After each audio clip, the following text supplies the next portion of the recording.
de un autor que es Tomás Molina, Triángulo Letal, Paz Banzer Lechín. El libro de García Meza, por ejemplo, que ha escrito Tomás Molina, ya anda en la 5ª edición, imagínense. Ha escrito sobre la historia del líder de la falange socialista boliviana, ha escrito un libro sobre régimen penitenciario y tiene una virtud, Tomás Molina: sus libros se agotan, y eso es raro en un escritor boliviano, que se agoten sus libros y que las ediciones queden pasando rápidamente. Este va a ser un libro sumamente polémico. Tomás va a hablar con nosotros el día de hoy, con ustedes, sobre su nuevo libro. Quiero agradecer, como siempre, la presencia de este gran escritor que es Tomás Molina Céspedes, hoy presentando su nueva producción, Triángulo Letal, Paz Banzer Lechín.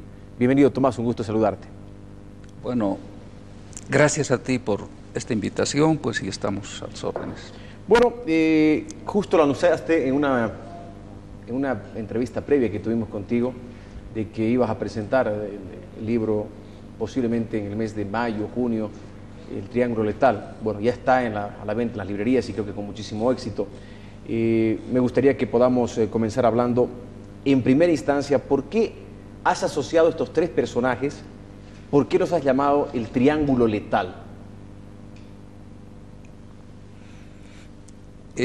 Paz, Banzer y Lechín son figuras emblemáticas de la política boliviana.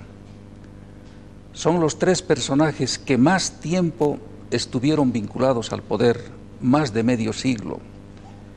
Y a través de su larga vida política, Paz, Banzer y Lechín unas veces fueron amigos, otras veces fueron aliados, otras veces fueron enemigos, y con sus odios, con sus alianzas, con sus mezquindades, destrozaron al país. Finalmente, la obra de estos 3 políticos, en mi concepto, no dio los frutos esperados. Por eso es que los he asociado. Por ejemplo, Lechín fue vicepresidente de Paz Estenssoro y, sin embargo, contribuyó a su caída aliándose con Barrientos Ortuño, con el militar Barrientos Ortuño. Lechín atacó toda una vida a Banzer, lo llamó fascista permanentemente y terminó sus días pidiendo al pueblo boliviano votar por Banzer, y cuando Banzer llega al poder, lo primero que hace es agradecerle y concederle el Cóndor de los Andes. A tiempo de ponerle la medalla en el pecho, le dijo Banzer a Lechín: usted no solamente fue maestro de los obreros, también fue mi maestro, ¿no? Entonces los he asociado a los 3 porque los 3 estuvieron vinculados por muchos años a la política, en pactos, en alianzas, y bueno, los resultados de sus gestiones no fueron los que el pueblo boliviano esperaba. Cuando don Augusto Guzmán hablaba de Paz Estenssoro, hacía referencia, él y decía: su pueblo, el pueblo boliviano, lo amó, lo temió y lo odió. ¿Cómo resume la primera parte del libro en la que hace referencia a Paz Estenssoro, Tomás? Paz Estenssoro representa la revolución y la contrarrevolución. Paz Estenssoro representa abril del año 1952 y agosto del año 1985. Paz Estenssoro representa la nacionalización y la privatización. Paz Estenssoro representa la esperanza y la frustración. Paz Estenssoro es el único presidente que logró ser presidente durante 4 periodos, estuvo en el gobierno durante 12 años y medio y 22 días, y junto con Banzer son los únicos presidentes de los 68 que tuvo Bolivia que pasaron los 10 años de mandato presidencial. Por otra parte, Lechín, además de haber sido vicepresidente, fue senador de la República, fue embajador, fue ministro de Estado y fue dirigente sindical por más de 4 décadas. Paz Estenssoro, ya digo, representó la esperanza y la frustración. Lo que hizo en un gobierno, lo deshizo en otro gobierno. Lo que nacionalizó el 52, lo privatizó a partir del año 85. Él comenzó con la política neoliberal. Entonces, su biógrafo, don Augusto Cuadro Sánchez, con mucha certeza dice: su pueblo lo amó, lo odió y lo temió. Lo amó porque Paz representaba el futuro, Paz representaba la revolución. Lo temió porque Paz era un hombre totalmente gélido, frío, sin sentimiento, sin piedad. Esto se puede ejemplificar en la relación, por ejemplo, que tuvo con su único hijo. Ramiro Paz Cerruto cuenta en sus memorias que a las pequeñas travesuras que él cometía, su padre ordenaba que lo encierren en el calabozo del Palacio de Gobierno, y cuando murió su madre, su padre le regaló un revólver cargado, como incitándole al suicidio. Tal vez por eso su biógrafo dice: lo temió, porque Paz Estenssoro era un hombre de temer. No era un aliado confiable. Él unas veces apoyaba a los militares y otras veces, por ejemplo, los atacaba. Y finalmente los resultados de su obra no fueron favorables para el país. Yo considero, Mauricio, que Paz Estenssoro trajo extrema pobreza a Bolivia con sus sucesivos cambios de postura política. No sé si vale la pena que yo mencione algunos cambios que él tuvo. Pero por supuesto, yo tengo un par de preguntas sobre el libro, pero adelante.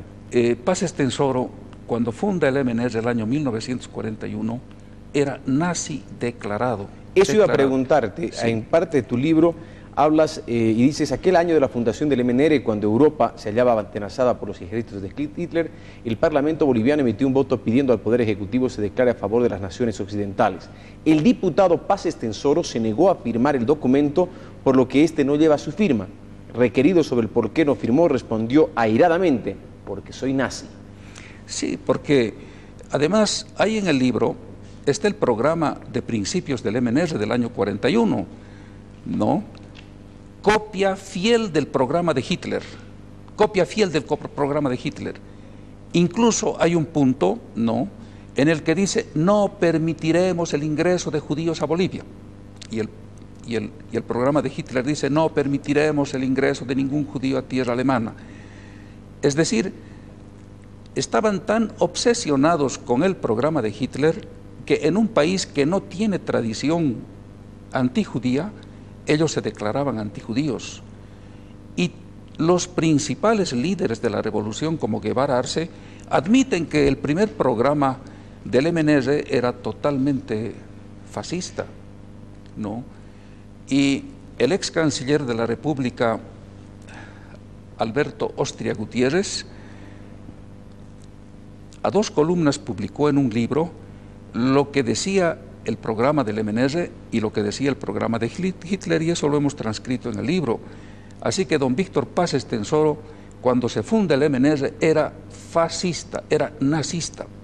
Pero unos años después, el año 1952, aparece como filocomunista con sus nacionalizaciones. Pero unos años más tarde, el año 1960, se vuelve un fanático anticomunista, juntamente con la época de la Alianza para el Progreso. Persigue a los comunistas, hace declaraciones en contra del comunismo, incluso sugiere que Castro sea eliminado. A uno de los enviados del presidente Kennedy que visitó La Paz, le dijo que la única solución para terminar con el comunismo en Cuba era hacer eliminar a Castro. Y este anticomunista, unos años después, el año 71, aparece del brazo del general Banzer como filofascista, porque él contribuyó al golpe del año 71. Y años después, el año 85, aparece como neoliberal cuando comienza la época de las privatizaciones y empieza a privatizar con su política lo que había nacionalizado el 52. Entonces, lo que yo sostengo es que Bolivia, en manos del doctor Víctor Paz Estenssoro, se convirtió en un conejillo de indias con el que el doctor Paz, ¿no?, hizo experimentos crueles e irresponsables. ¿Cuál es el resultado? El resultado es la extrema pobreza que nos dejó el doctor Paz con estos sucesivos cambios de postura política. Yo te debo decir, Mauricio, que hay líderes políticos como Fidel Castro, como Atatürk, como Ben Gurión, como Arafat, como Ho Chi Minh, que nunca han cambiado de postura política para bien o para mal. En las peores circunstancias han mantenido su ideología y su postura política. No ha ocurrido eso con el doctor Paz, que ha sido nazi, ha sido filocomunista, ha sido anticomunista, ha sido filofascista y ha sido neoliberal. Y él nos ha legado la extrema pobreza. No se han solucionado los problemas estructurales que tenía la nación boliviana. Ni siquiera se logró superar el analfabetismo. No hubo un municipio como ahora, por ejemplo, que se declare libre del analfabetismo. No llevó salud al campo, no llevó educación, no llevó identificación. Hay gente hasta ahora que no tiene carnet de identidad.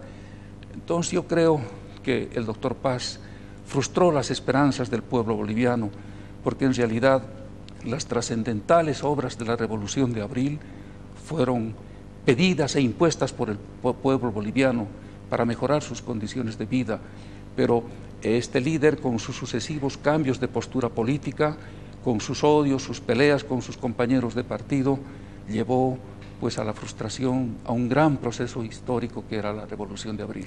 Dos temas para cerrar el capítulo de Víctor Paz Estenssoro: las libras esterlinas, algo que lo persiguió durante toda su carrera política, y la muerte de su primera esposa. Bueno, Bolivia en el Banco Central tenía 2 millones de libras esterlinas que les había conservado desde siempre, casi desde la fundación de la República, y monedas que ni siquiera las había enajenado, vendido durante la Guerra del Pacífico ni la Guerra del Chaco. Momentos en los que se justificaba vender esas monedas porque el país necesitaba defenderse de la agresión externa en época de guerra.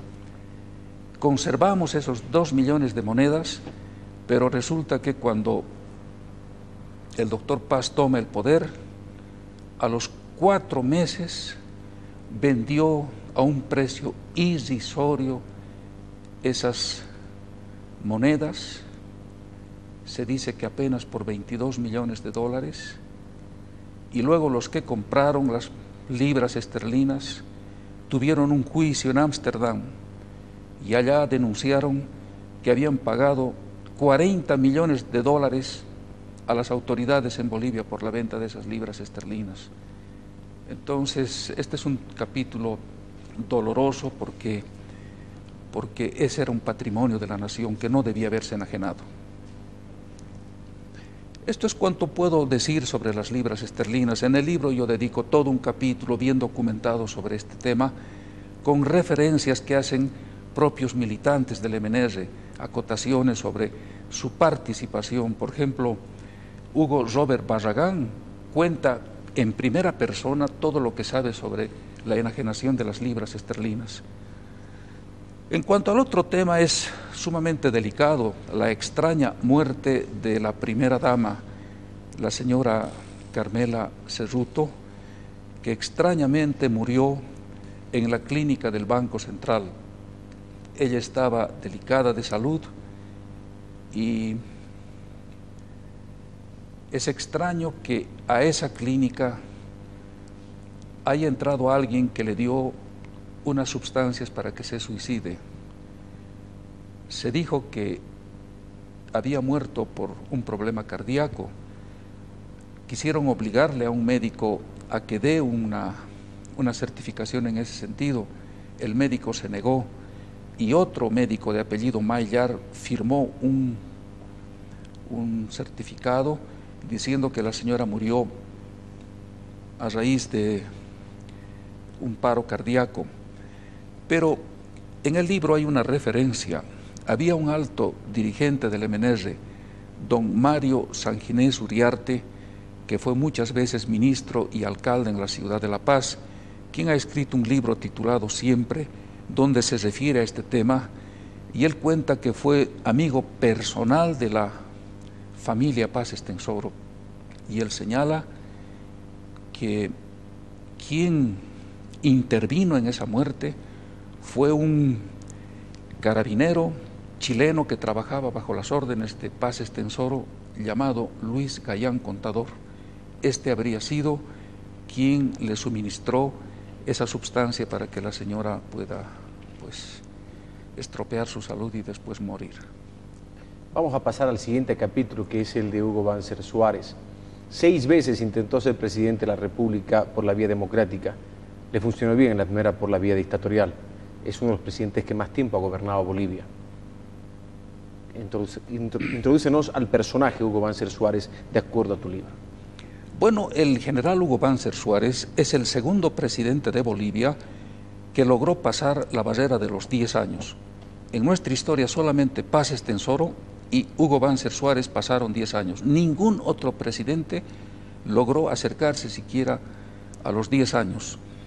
Y en un país como Bolivia, ¿no?, pasar de 10 años es una hazaña. En nuestra historia tenemos hechos como, por ejemplo, el caso del general Obando, que no logró, ¿no?, ser presidente ni una hora.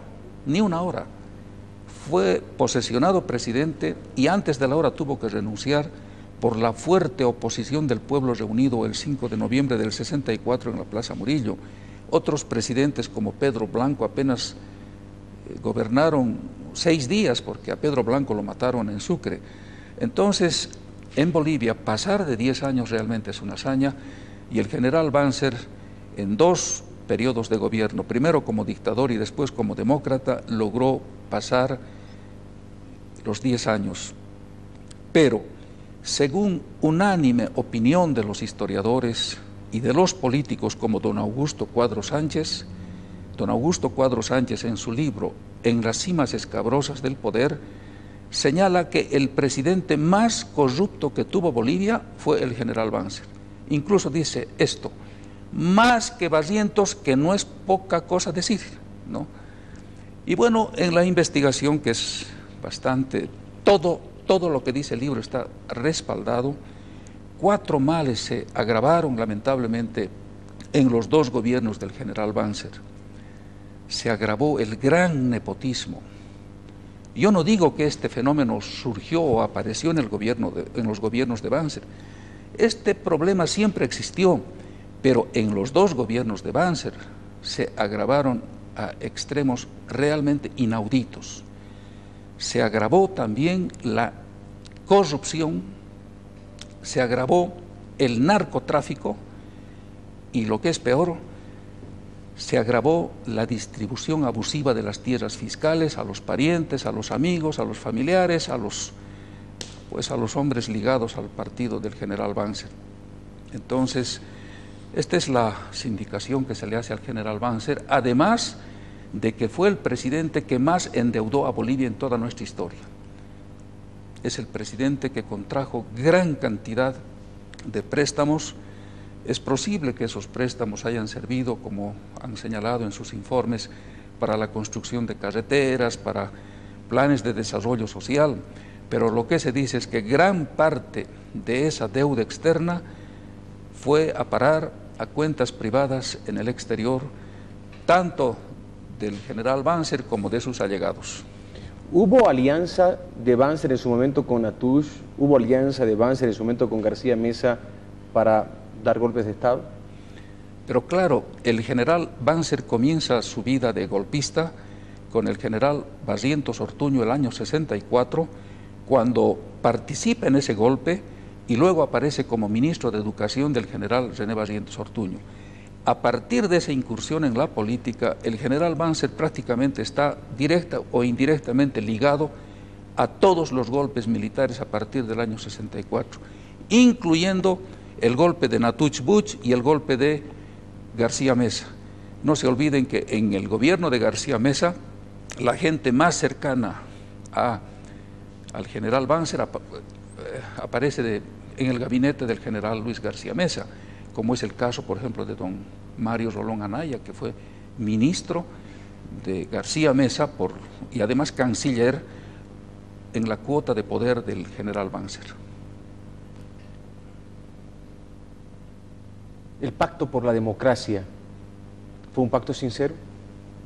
Bueno, se acusa a Banzer de ser el autor del transaccionismo entre la política y los negocios, lo que ha dado lugar a la mega corrupción.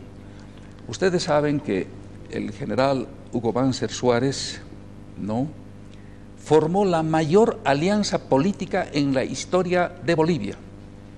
En ninguna época de nuestra triste historia política hubo una alianza tan gigantesca como la que formó el general Banzer para lograr ser presidente de la República. Debo recordar a los amables telespectadores, a los amables lectores, que en la mega coalición estaban los siguientes partidos. Estaba ADN, estaba el MIR, estaba UCS, estaba la Democracia Cristiana, estaba el FRI, estaba NFR, estaba la Falange e indirectamente estaba el compañero Lechín, porque don Juan Lechín Oquendo, en conferencia de prensa, y eso lo recuerda todo el país, pidió votar por Banzer con el justificativo de que Banzer tenía el mejor programa de gobierno. Y pues, con esa mega coalición y el apoyo que le dio don Juan Lechín Oquendo, logró ser presidente Banzer, no obstante haber obtenido solamente el 22% de votos. Todos los demás votos le vinieron de sus aliados para hacerlo presidente. Y bueno, don Hugo Banzer Suárez lo primero que hizo al llegar al gobierno fue entregarle la condecoración del Cóndor de los Andes a don Juan Lechín Oquendo por el apoyo que le dio durante su campaña electoral. Juan Lechín Oquendo, un hombre que transitó por las minas, por Palacio de Gobierno, por embajadas, por países. Dicen uno de los intelectuales más grandes que ha tenido el país, y no solamente intelectual, sino un hombre con una sagacidad inconmensurable. Sí, bueno, don Juan Lechín Oquendo es el personaje más simpático de estos tres, de este trío, ¿no? Pero es un hombre absolutamente paradójico, don Juan Lechín Oquendo.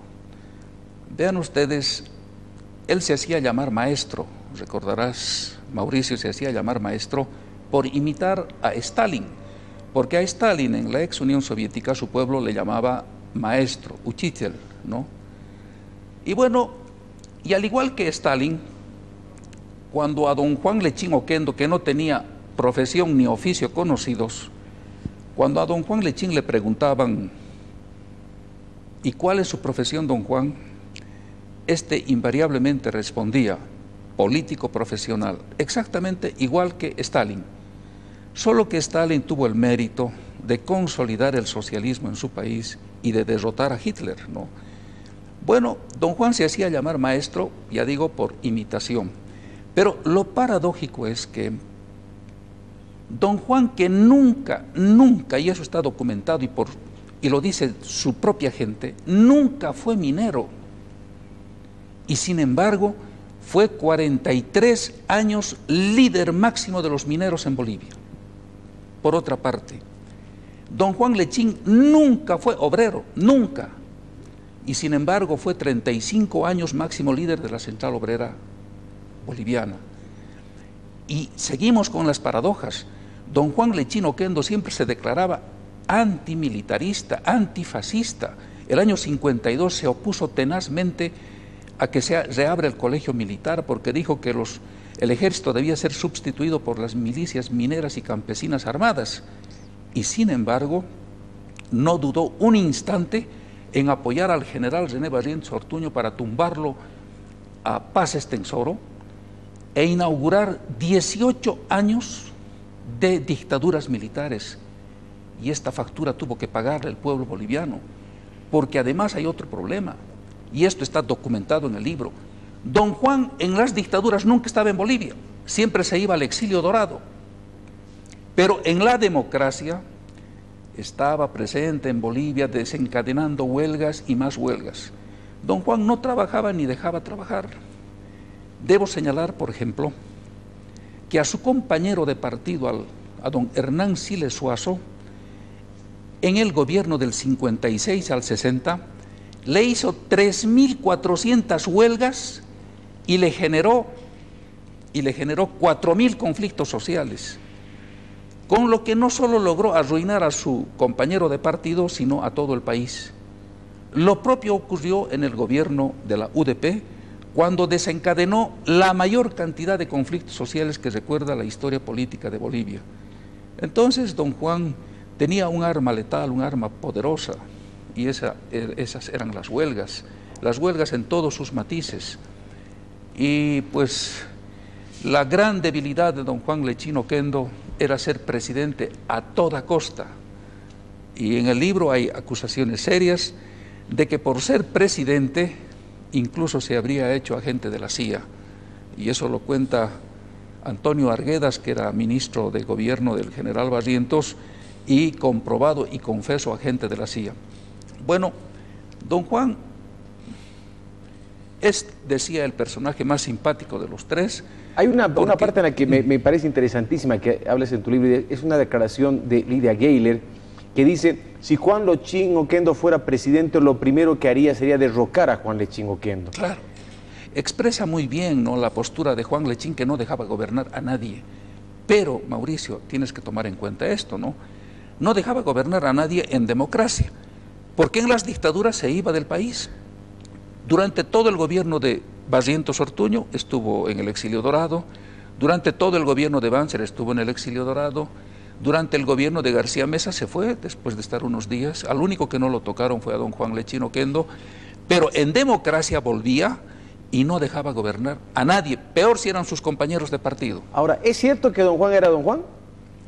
Bueno, ese es el capítulo más simpático de don Juan, ¿no? Porque don Juan Lechín Oquendo estaba bendecido por las diosas latinas, griegas y árabes del amor, ¿no? Era un hombre privilegiado, indudablemente, y siempre hizo honor a su nombre, don Juan Lechín Oquendo. ¿Muchas mujeres? En sus memorias él cuenta que desde los 8 años, ¿no?, fue tentado por el dios Eros. A los 12 años ya era un chaval experto en temas del amor, y a los 18 años ya estaba casado y tenía una hija, ¿no? Y en esa amplia gama de damas que tuvo don Juan Lechín, pues había de todo, ¿no? Ha tenido, por ejemplo, la Miss Santa Cruz en 1972, Claro. doña Lini Saucedo, con la que se casó. Hay una Nancy, si está viendo el programa, está viva, o quizás alguno de la familia la conoció en Los Cortijos, donde los Heterovic. Es la madre de Juan Claudio Lechín. Perfecto. Sí. Date fama y échate en cama. En Buenos Aires, a una peruana rica, Cocolo Gutiérrez, Pipí Selumi, Willy Sandoval, con ellos estaba. O sea, dormía muy bien acompañado y con damas de la rosca. Bueno, sus enemigos le acusaban que don Juan no sabía elegir a sus mujeres ni a sus amigos, ¿no? Porque decían que era proletario de día y era burgués de noche. Y era así, porque don Juan vivía pues como un burgués, era un hombre que se trataba muy bien, vestía bien, nunca había trabajado, tenía siempre dinero. Incluso hay una acusación en la revista Times, donde han descubierto unas cuentas bancarias el año 59, donde don Juan aparece con $350,000, que al cambio actual serían unos $2 millones, ¿no? Bueno, ellos tenían dinero, se trataban bien, eran pues líderes señoriales, ¿no? Y los mineros ansiaban vivir como su líder. En esas cuentas también se habla de que Banzer tenía, Juan Lechín y Víctor Paz Estensoro, ambos tenían cuentas. Claro, claro que sí. Es una lista muy pequeñita. En un banco de Inglaterra, en un banco Paz Estensoro y en un barco de Venezuela Juan Lechín Oquendo. Sí, ocurre que luego de la revolución hubo una falta de alimentos en Bolivia, y nuestro embajador en Estados Unidos, don Víctor Andrea de Usquiano, tuvo que tramitar la donación de alimentos para que el país, para que el pueblo no muera de hambre, ¿no? Y los donativos que daba Estados Unidos eran muy generosos, 300 millones en total, y llegó un momento en el que varios políticos de Estados Unidos sospechaban que la ayuda americana estaba siendo desviada a cuentas privadas, ¿no?, de los líderes de la revolución. Entonces, la revista Times hizo una investigación en Sudamérica y encontró cuentas bancarias. Por ejemplo, don Juan Lechín tenía en el Banco Industrial de Venezuela, tenía pues más de $300.000, ¿no? Bueno, nunca explicaron esta situación, pero eso consta en los documentos. Vamos a entrar a la recta final. ¿Qué tiene que ver Juan Lechín Oquendo con el fracaso del Che Guevara en Bolivia? Bueno, se lo acusa a don Juan, y esto pues está documentado, de haber recibido dineros de la Revolución Cubana para apoyar al Che, y que pues esos dineros no llegaron a su destino y a Che lo abandonaron librado a su propia suerte en la selva de Ñancahuazú. Yo debo decirte, Mauricio, que Juan Lechín Oquendo tuvo un compañero leal que lo acompañó 40 años. Era el compañero más leal que tenía y le acompañó en las buenas y en las malas. Ese hombre se llama José Morales Guillén, ¿no? ¿Y quién hace la denuncia? Es su compañero de partido.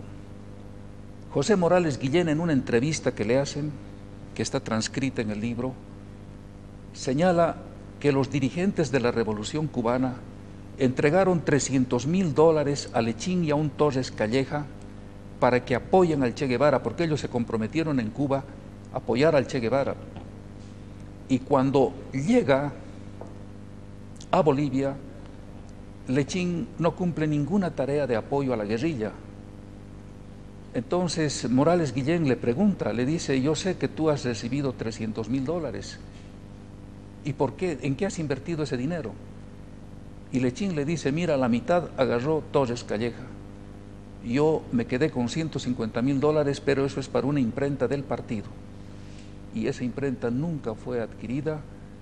Che fue abandonado a su propia suerte y nadie supo de los $150.000. Además, esta versión que da Mauricio, esta versión que da José Morales Guillén, está corroborada también en el libro del señor Sánchez, que no hace mucho actuó en este programa. Famoso Chino Sánchez. Sí, que en su libro sobre Barbí, ¿no?, Criminal hasta el fin, titula. Allá él señala que la Revolución Cubana entregó dineros a Juan Lechín. Pero lo más interesante es que el propio Lechín, en sus memorias, reconoce que estuvo en Cuba en aquella época, que los dirigentes de la Revolución Cubana le pidieron apoyar a Che, pero que él no se comprometió supuestamente porque era contra sus posiciones ideológicas. Él creía que el foco, la guerrilla, no era una táctica adecuada para las luchas populares. Bueno, eso tendrá que investigar la historia, algún día se sabrá, pero lo cierto es que todo lo que se dice en el libro está debidamente documentado. Y tal vez para terminar, decirte, Mauricio, que todas las fuentes que he usado en mi libro, en el 95%, procede de los personajes que actuaron junto con estos líderes, procede de su partido, de sus militantes, y son documentos oficiales del MNR, ADN y del PRI. Muy bien, ¿usted quiere saber ahora cuál va a ser el siguiente libro de Tomás Molina? Entérese, está en estas imágenes. Imágenes en colores, ¿sí? No en blanco y negro, en colores. Y así la va a graficar Tomás Molina. El libro va a titular, y ustedes lo van a ver ahí, Cómo ubiqué al Che, relato inédito del policía que develó la presencia del Che Guevara en Bolivia. Tomás, nuevo reto. Este año se conmemora el 40 aniversario de la muerte de Ernesto Che Guevara. Yo soy autor de un libro que publiqué el año 2000. Este es el segundo libro que voy a publicar sobre el Che Guevara, un relato absolutamente inédito del policía boliviano que ubicó la presencia del Che Guevara en Muyupampa. El relato está debidamente documentado y yo creo que por primera vez vamos a conocer de labios de un policía cómo ubicó al Che, y de alguna manera esto exculpa a Debrey y a Bustos, a quienes siempre se los acusó de haber sido los que delataron la presencia del Che Guevara en Bolivia. El libro va a salir hasta antes del 15 de septiembre. Será otra invitación a la lectura, otra invitación a la historia, junto a Tomás Molina, a quien quiero agradecer muy de veras, invitarte al programa Que no me pierdan la paz. John también quiere tenerte la siguiente semana, y creo que todos